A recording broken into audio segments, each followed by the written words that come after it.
Solve example मधलं second example 312, 313, 314, 315, 316, 317, 318, 319, 320 equal to 0. Now this is determinant contains 9 elements 1, 2, 3, 4, 5, 6, 7, 8, 9. 3 rows. First row, second row, third row and 3 column. First column, second column, third column. तर ह्या determinant मध्ये 3 row आहेत आणि 3 column आहे आणि ह्या डिटर्मिनंटची order 3 आहे.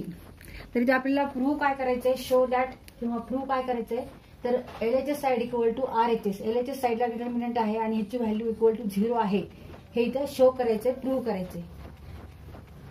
तर इथे आपल्याला हा एक्सपांड करायचा नाही. डिटर्मिनंट एक्सपांड केला तर आपल्याला भरपूर वेळ लागू शकतो आणि परत मल्टिप्लिकेशन वगैरे करून परत मायनस करायचं, सबट्रॅक्शन करायचं, भरपूर वेळ लागतो. मल्टिप्लिकेशन मोठमोठे आहेत. त्याच्याऐवजी आपल्याला काय करायचंय, डिटर्मिनंटची प्रॉपर्टी वापरायची. इथे प्रॉपर्टीची कोणती वापरणार आहोत आपण, when any two rows or any 2 columns are identical then value of that determinant is 0. जेव्हा कोणतेही 2 रो किंवा कोणतेही 2 कॉलम हे आयडेंटिकल असतील, सेम असतील, तर त्या डिटर्मिनंटची व्हॅल्यू 0 असते. ही जी प्रॉपर्टी आहे त्याचा इथे आपण वापर करायचा आहे. तर त्यासाठी आपल्याला 2 कॉलम किंवा 2 रो, कोणतेही 2 रो किंवा कोणतेही 2 कॉलम हे आपल्याला काय करायचे, आयडेंटिकल दाखवायचे, सेम आहेत दाखवायचे.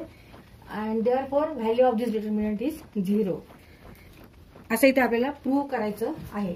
आता इथे हे जे एलिमेंट्स आहेत, इथे 312, इथे 313, इथे 314, ह्या दोन्हीमधला जर डिफरन्स बघितला आपण तो किती आहे, 312 आणि 313 मध्ये एक डिफरन्स आहे. 313 आणि 314 मधला सुद्धा एक डिफरन्स आहे. इथे 315, 316 मध्ये सुद्धा एक डिफरन्स आहे. इथे एक डिफरन्स आहे, इथे पण एक आणि इथे पण एक डिफरन्स आहे. किंवा जर आपण रो मध्ये जर डिफरन्स बघितला 312 नंतर 315, तर इथे डिफरन्स किती येतो, 3 चा येतो. परत 315, 318, इथे पण 3 चा डिफरन्स आहे. इथे 3 चा डिफरन्स, इथे पण 3 चा डिफरन्स, 3 चा डिफरन्स, 3 चा डिफरन्स. तर इथे ह्याचा आपल्याला उपयोग करून घ्यायचा आहे. आता 313 वजा 312 बरोबर 1, 316 वजा 315 बरोबर 1 आणि 319 वजा 318 बरोबर 1. तिथे आपण हा जो सेकंड कॉलम आहे तो इथे आपण चेंज करू. मग इथे आपल्याला काहीतरी ऑपरेशन करायचं, तर C2 change to C2 minus C1 म्हणजे C2 कॉलम मधला प्रत्येक एलिमेंट C1 कॉलम मध्ये करस्पॉन्डिंग जो एलिमेंट आहे त्याच्यामध्ये काय करायची, आपल्याला वजाबाकी घ्यायची, सबट्रॅक्शन करायचे. 2 represent column number second column and 1 represent here first column. तर इथे सेकंड कॉलम आपल्याला चेंज करायचा. तो कसा चेंज करायचा आहे, तर हे ऑपरेशन करायचंय सेकंड कॉलम. आता इथे आपण परत डिटर्मिनंट लिहून काढू, चेंज करून लिहून काढायचा आहे. म्हणजे हा कॉलम तसाच ठेवायचा, ह्याच्यामध्ये चेंज नाही. कोणत्या कॉलम मध्ये चेंज आहे, तर सेकंड कॉलम मध्ये आपल्याला चेंज करायचा आहे. 3, 1, 2, 3, 1, 5 अँड 380. आता इथे आपल्याला काय ऑपरेशन करायचं, C2 minus C1 means 313 minus 312 equal to काय येणार आहे, 1. मग इथे फक्त आपण 1 लिहायचंय, 1. मग 360 मायनस 350 1, 319 मायनस 318, 319 वजा 318 1. Remaining column, third column right as it is. आता इथे हा एक कॉलम सगळीकडे इथे 1 1 1 एलिमेंट आहेत. आता इथे आपण हा कॉलम चेंज करू. कसा चेंज करणार, आता इथे आपण 314 वजा 312, 314 वजा 312 बरोबर 2, 314 minus 312 equal to 370 minus 315 equal to 2, 320 minus 318 equal to 2. म्हणजे आता आपल्याला कोणतं ऑपरेशन घ्यायचंय, हा चेंज करायचा आहे. C3 आपण चेंज करणार आहे. C3 turn or change C3 minus C1, C3 minus C1 असं आपल्याला इथे लिहावं लागेल. म्हणजे कॉलम C3 चा प्रत्येक एलिमेंट हा करस्पॉन्डिंग एलिमेंट C1 चे जे आहे त्याच्यातून काय करायचं, इथे सबट्रॅक्ट करायचं, वजा करायचं. म्हणजे 314 वजा 312, 314 मायनस 312, 317 मायनस 315, 320 मायनस 318.